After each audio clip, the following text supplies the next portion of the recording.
Saudara sekalian yang mulia, kajian kita ini masih membahas tentang muqtadi sujudis sahwi, faktor yang menuntut mendorong adanya sujud sahwi.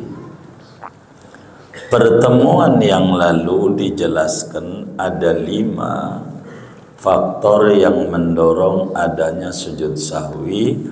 Yang keduanya dari 5 itu disebabkan ragu-ragu meninggalkan sunnah ab'ad. Begitu, sunnah ab'ad. Bagaimana kalau ada kelupaan terkait dengan sunnah ab'ad ini? Maka uraiannya ada 3. Baik status orang yang lupa itu sebagai sholat sendiri atau sebagai imam, ketiganya atau sebagai makmum. Dan kita masih membahas status sebagai makmum, di mana yang namanya makmum kalau dia lupa tasyahud awal, pertemuan yang lalu nih biar nyambung. Kalaulah kita lupa sebagai makmum tasyahud awal rakaat 2 zuhur umpama, kita main diri aja, pas udah diri kita ingat bahwa ini rakaat 2 imam tasyahud awal.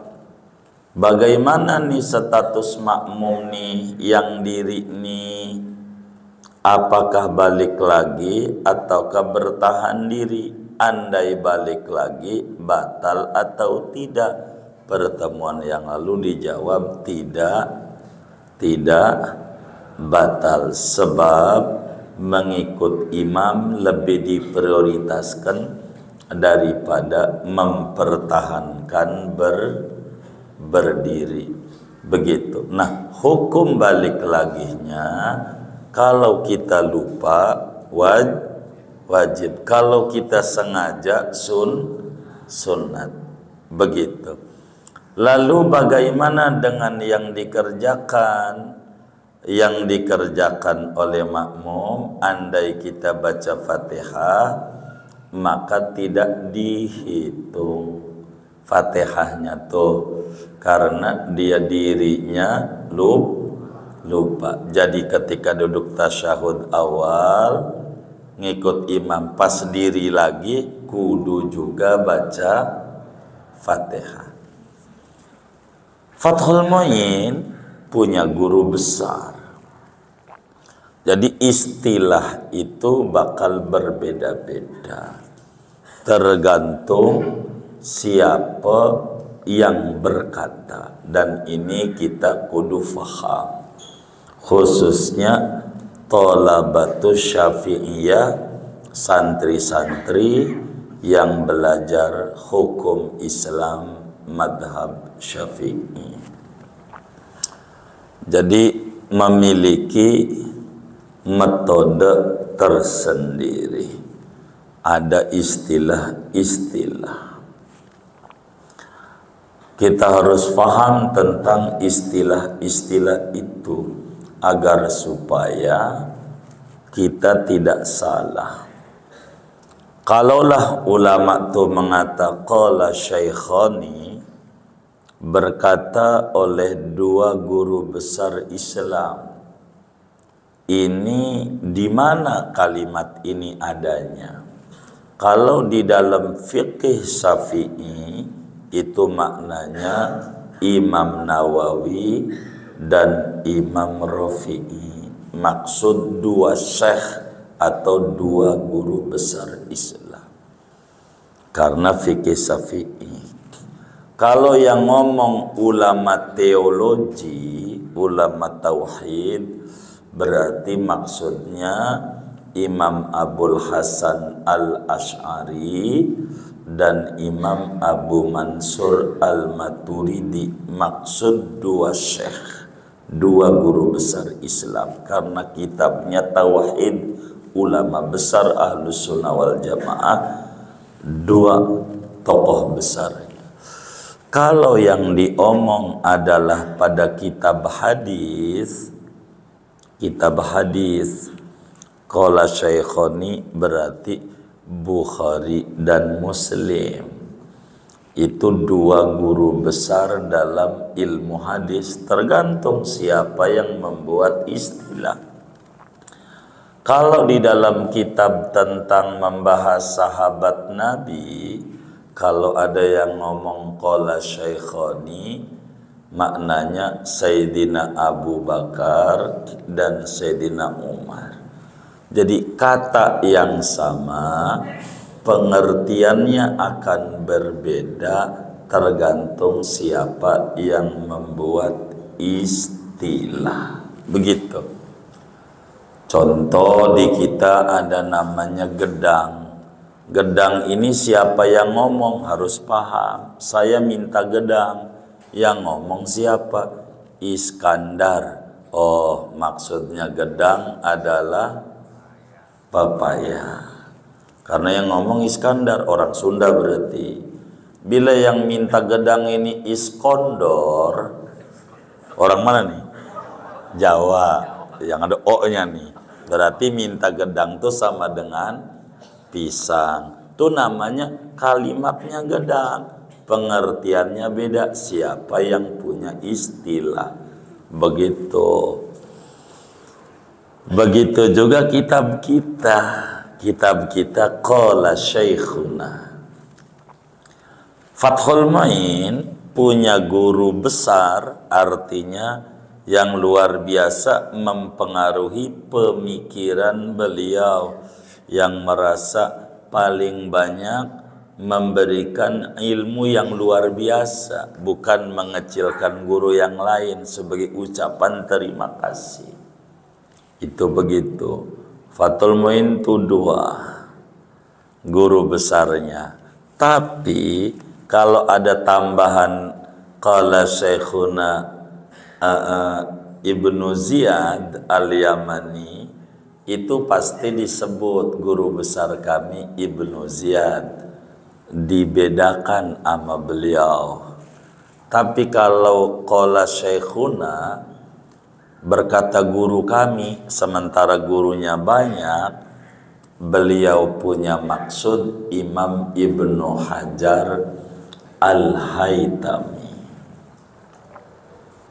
Ibnu Hajar Al-Haytami. Ibnu Hajar Al-Haytami makamnya di Ma'lah. Syekh Nawawi Al-Bantani berdampingan makamnya dengan Imam Ibnu Hajar Al-Haytami. Di Ma'lahnya itu Syekh Nawawi diapit oleh dua orang besar makamnya. Sebelahnya anaknya Sayyidina Abu Bakar Siddiq, sebelahnya Siti Asma yang punya laki Zubair bin Awam, anaknya namanya Abdullah bin Zubair, kakaknya Siti Aisyah, sebelahnya Syekh Nawawi yang satunya Ibnu Hajar Al-Haytami. Syekh Nawawi makamnya di tengah di Ma'lah. Insyaallah penutupan pengajian besok Ramadan, insyaallah kita ziarahi kembali tokoh-tokoh ini di makamnya. Begitu. Yang sayang ibu-ibu nggak bisa masuk Ma'lah, jadi nggak bisa ngunjukin ini loh makam Ibnu Hajar, ini loh makamnya Fulan, ini makamnya Siti Khadijah, ini makamnya anak Nabi yang pertama namanya Sayyidina Qasim. Kalau yang laki bisa masuk, asal mau ikut aja, pengen tahu tentang ulama-ulama Islam di Ma'lah, biar dia kalau berangkat sama keluarganya paham. Jangan ngapal ziarah tuh, siapa yang diziarahin nggak tahu. Ibnu Hajar Al-Haytami dalam satu riwayat disebutnya anak batu. Kenapa itu disebut anak batu? Begitu. Jadi disebut begitu dalam satu riwayat, ngajinya udah senja, udah rada tua. Begitu, maklumlah banyak urusan, kadang cicilan. Jadi puyeng, jarang nyangkut ngaji itu kalau udah tua mah. Kagak dapat ngaji, pegel mondok bertahun-tahun ora paham-paham. Ngaji bertahun-tahun kagak dapet ilmu, akhirnya pulang. Di tengah jalan ngelihat ada air netes di batu, tes tuh batu bolong, cuman karena air setetes. Dia mikir, batu aja yang keras kayak begitu karena air setetes bolong. Masa iya gua ngaji kagak bisa juga balik mondok lagi jadi pinter gara-gara semangat belajarnya. Maka disebutlah anak batu. Begitu Ibnu Hajar ini yang terkenal ada dua. Ada Ibnu Hajar pakar hadis, namanya Ibnu Hajar Al-Asqalani. Ini pakar hadis, madhabnya Syafi'i juga. Di Mesir makamnya, di Mesir sebelum makam Imam Syafi'i sebelah kiri. Begitu itu makam Ibnu Hajar Asqalani. Kitabnya Bulughul Maram, apalagi dato Fathul Bari, Syarah Sahih Bukhari, dan masih banyak. Ini di Mesir adanya, terkenalnya pakar hadis. Ada Ibnu Hajar pakar fikih. Inilah guru besar Fathul Mu'in, Ibnu Hajar Al-Haytami. Kitabnya banyak,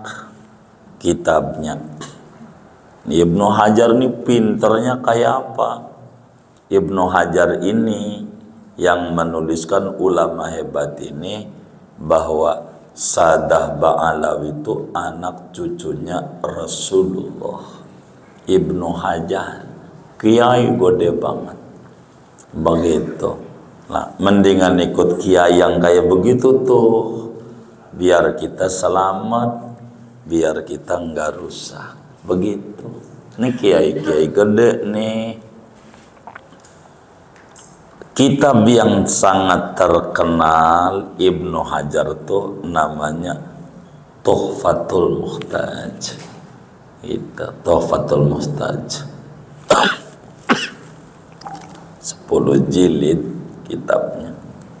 10. Kita ada yang meringkas 4 jilid, kalau jilid itu urusan tukang cetak lah. 10 yang kita orang punya.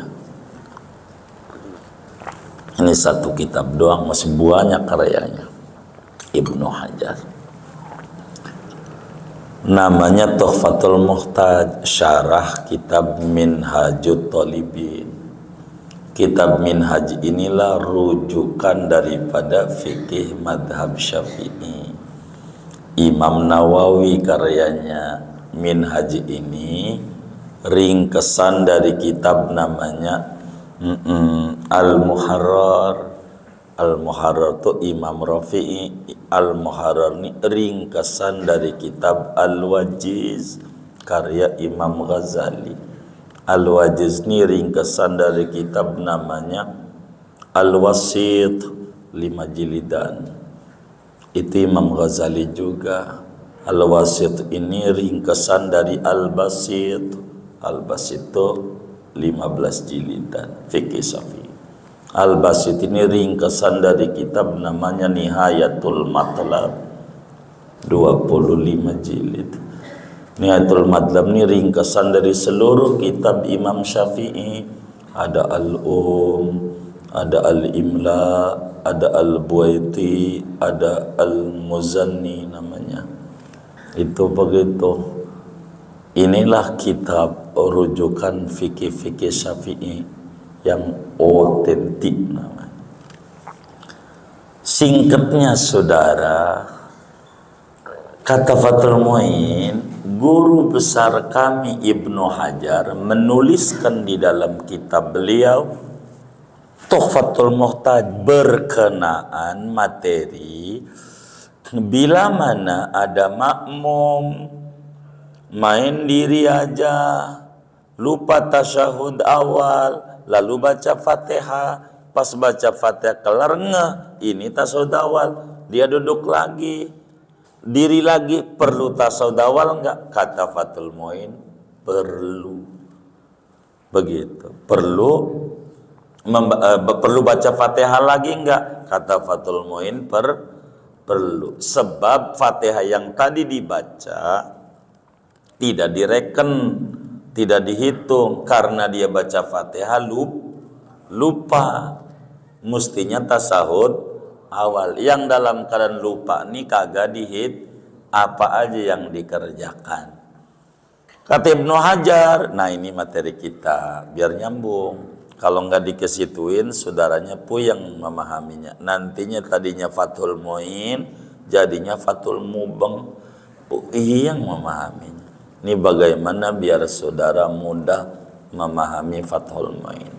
Saya putar-putar agar ngerti begitu.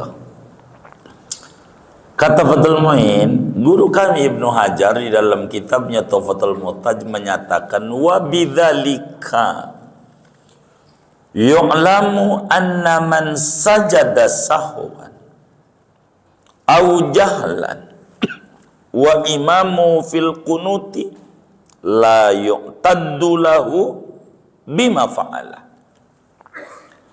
Bagaimana kalau ada makmum lupa kunut subuh, lupa main turun aja, Sami'al liman hamidah dia turun sujud, ada sujud baca subhana rabbiyal a'la wa bihamdihi, dia baca, dia ngeh, waduh iya imam kunut. Ini bagaimana ini dengan sujud yang dia kerjakan? Begitu tuh. Bagaimana wong dia sujudnya keadaannya lupa kalau sebetulnya kudunya kunut ngikut imam. Ini bagaimana yang dia turun? Kata Fathul Mu'in, man sajada sahwan.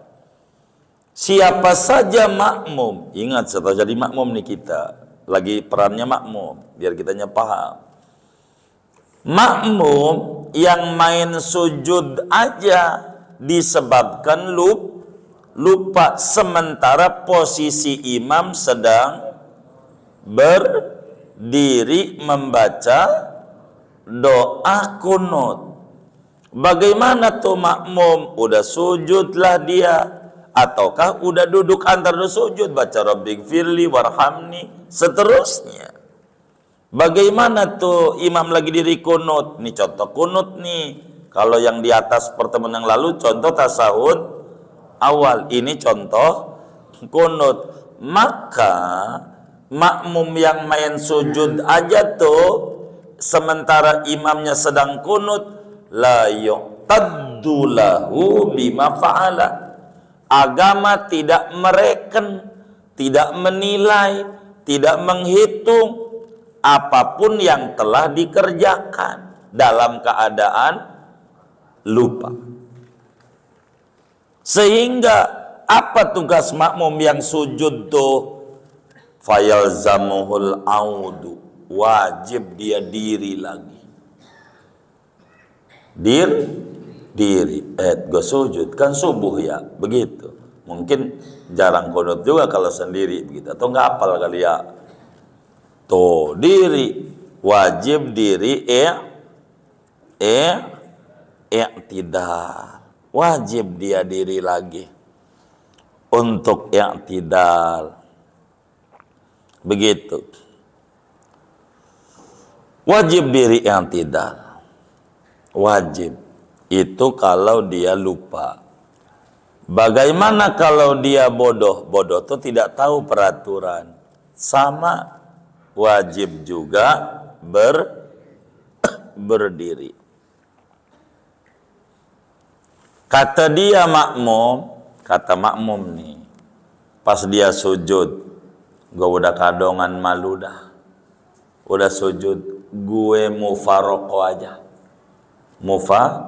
pas duduk kadal sujud, ingat imam masih doa kunut, mana kunutnya panjang lagi, tuh imam, pas dia duduk, imam masih doa kunut.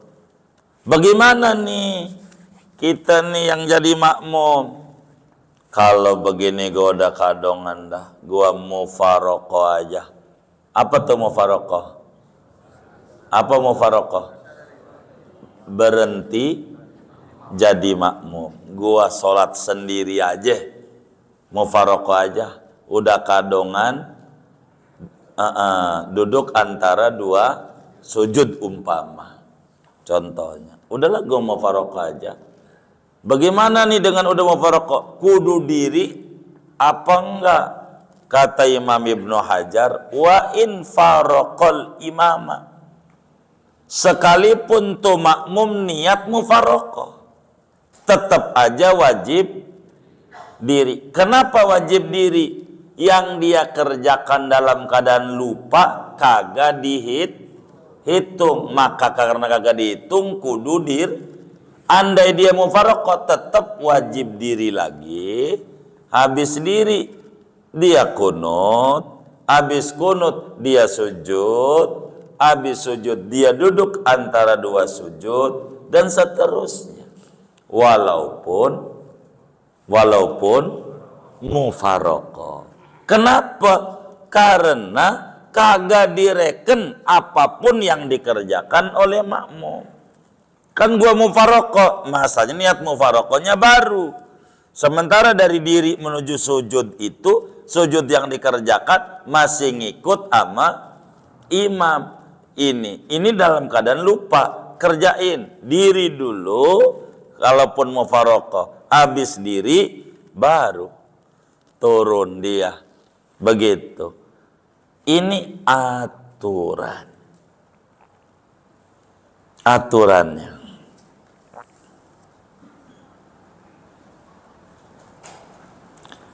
Karena itu akhdan min qaulihi, pemahaman ini walaupun mufaraqah itu, walaupun udah niat mufaraqah, tapi aturan hukumnya wajib diri lagi.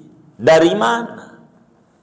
Dari apa yang telah disampaikan oleh para sarjana Islam, ya ini ahli fikih, di mana ulama mengata begini nih, laudhanna salamal imami, andai makmum masbuk, ingat nih, posisinya ganti lagi nih, materi baru. Persamaan hukum masalahnya. Kita jadi makmum masbuk. Makmum tuh ada dua.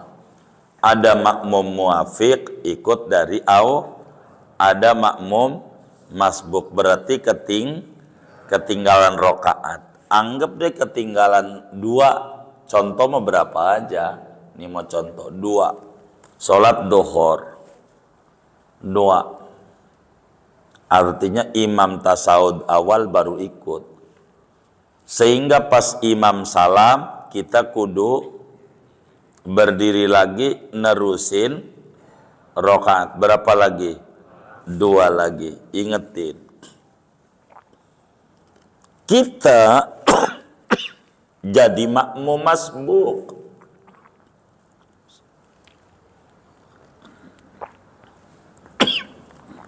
Kita diri, Allahu Akbar. Pikiran kita yang salam, imam kita. Namanya juga masjid pinggir jalan kayak rest area. Imamnya banyak.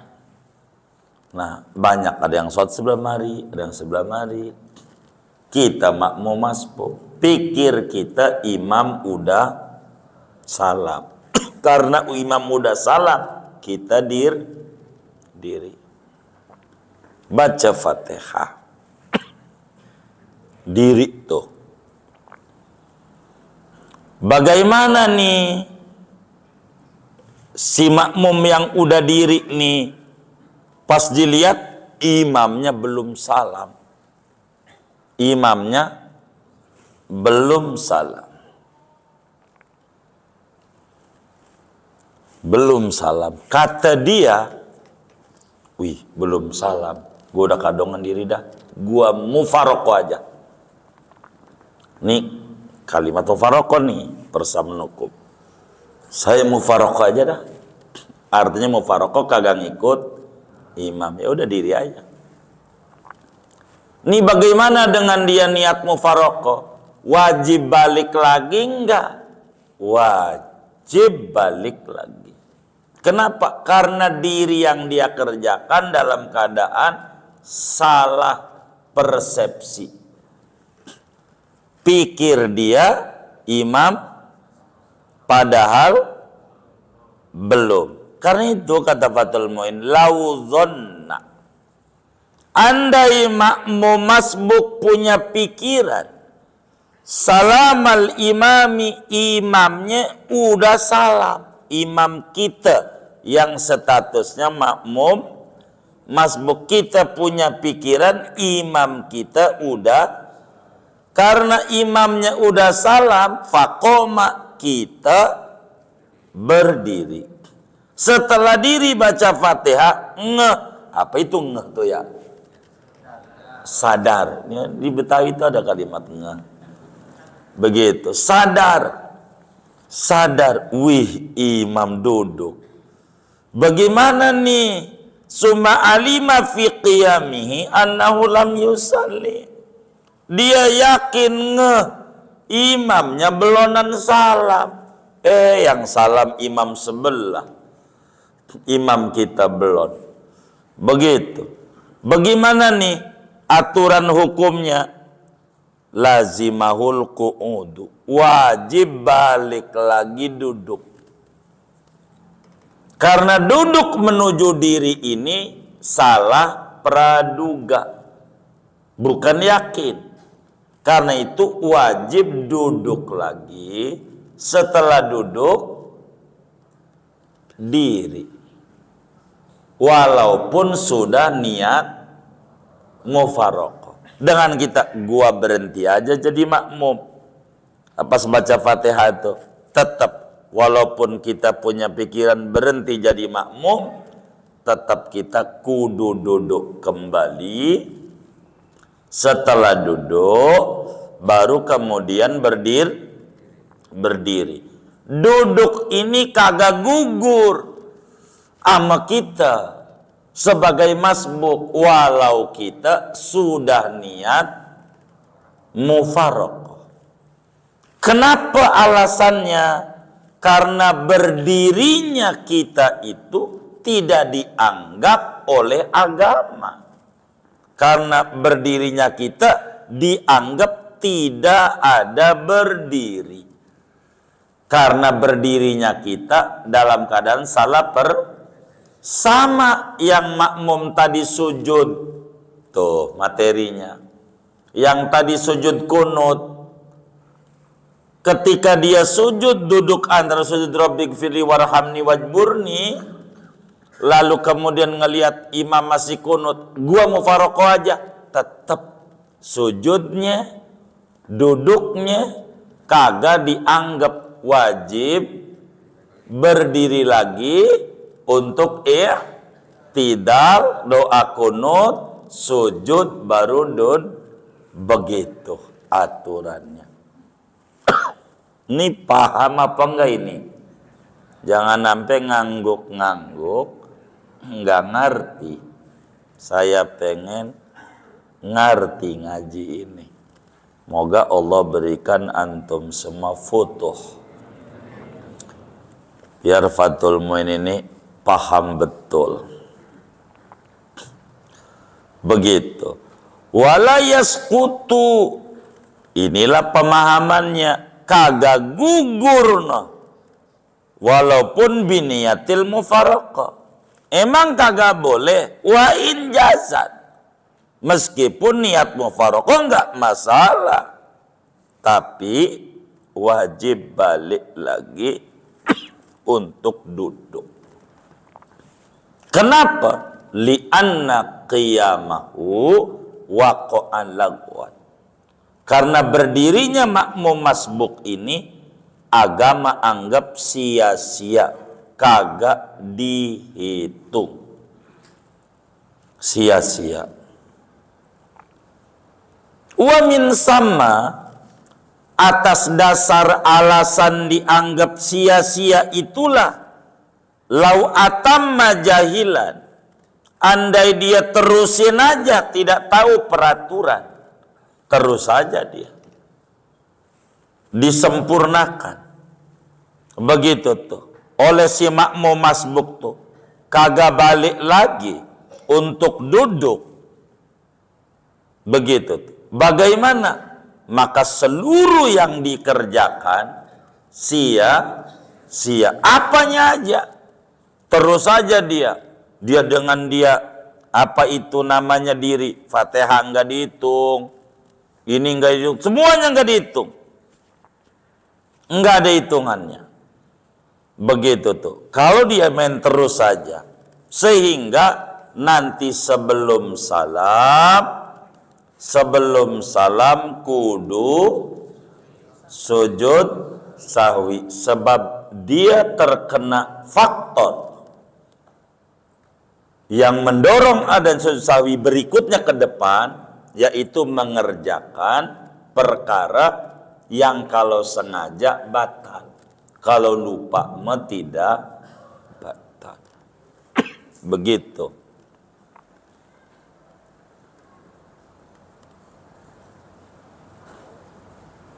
Bagaimana kalau enggak mufaraqah? Makmum yang kunut tadi, kan dia udah duduk tasawuf awal, enggak niat tasawuf awal, duduk antara dua sujud, baru ngeh imamnya lagi kunut. Ini materi nih, potong balik lagi, potong balik, ini materi biar enggak salah. Kalau tidak mufaraqah, bagaimana tuh? Ketika sadar imamnya lagi kunut, maka tentu balik lagi,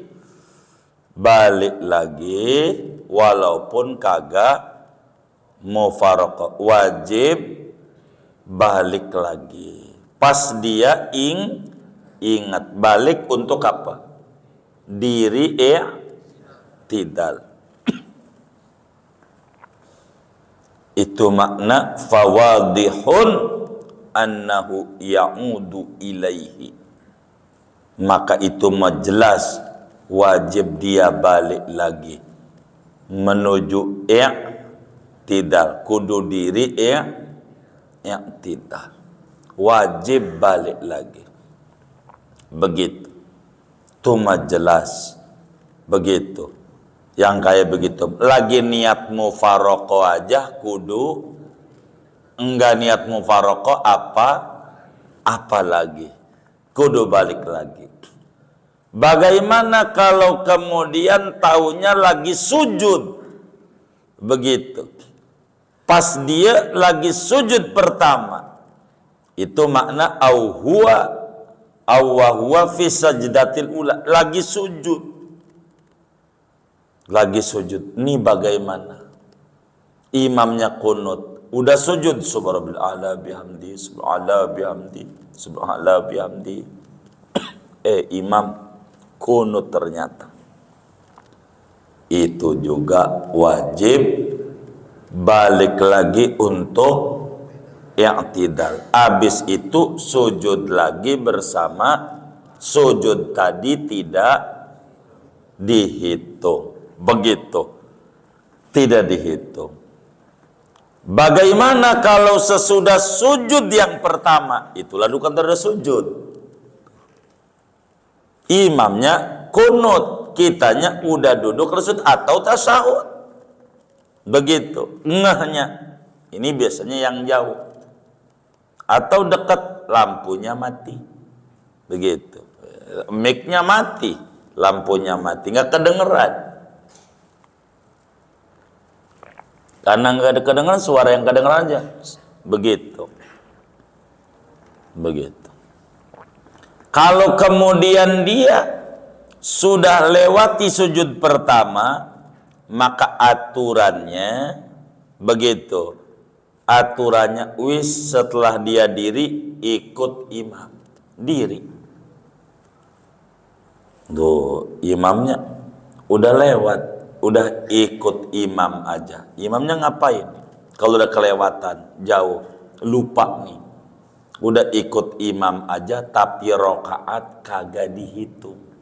Karena kelewatnya jauh. Kalau udah bangun daripada sujud pertama. Sementara imamnya lagi kunut. Kitanya udah duduk antara dua sujud. Maka kita balik lagi. Pas kita balik lagi diri, imam kelar sujud, duduk. Ya kita ikut duduk aja, ngikut aja. Tapi rokaat kagak dihitung. Sehingga sesudah imam itu salam, rokaat kudu nambah 1 rokaat. Ini yang kita kudu fahami. Sama seperti kita makmum masbuk. Makmum masbuk. Imam posisinya lagi ruku. Lagi ruku. Kita Allahu Akbar. Allahu Akbar, kita turun. Turun mau ikut ruku sama imam, baru turun sub, imam sami Allah, baru bacaan sub doang nih, imam sami Allah, rakaat kagak dihitung karena enggak dapetin tumakninah bersama imam dalam ruku, karena dia baru turun, imam sami belum keburu baca tasbih. Maka yang model begini, imam salam kudu nambah. Temennya dapat karena dia takbir duluan samping kita. Jadi dia keburu subhana rabbiyal azim. Padahal barisnya bareng. Keburu sekali baru sami Allah. Kita nggak keburu. Dia mau kagak ngulang, kagak nambah rakaat, kita mau nambah rakaat karena rakaat kita masih kurang. Tuh begitu. Ikut mah kudu. Ini yang orang tuh dalam berjamaah suka salah. Suka salah gimana? Imamnya nih lagi sujud. Dia berdiri aja ngobrol sama temannya. Gimana tadi?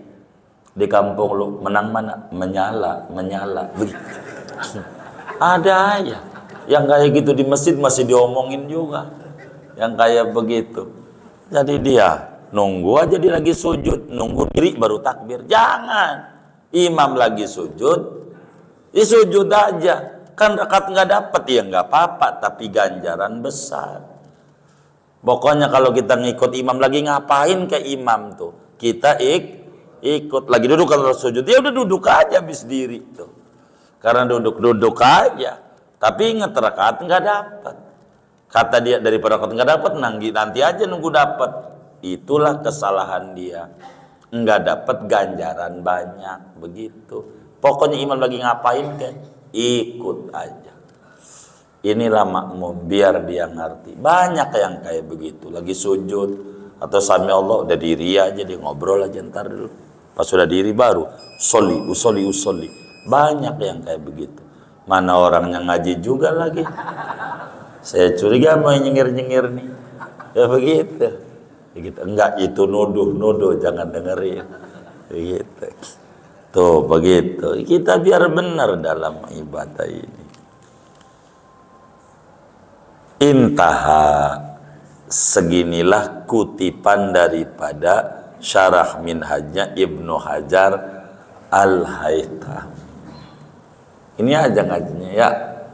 Wallahu a'lam bishawab. Ada yang ditanya mungkin dari materi ini atau di luarnya sebelum doa silakan.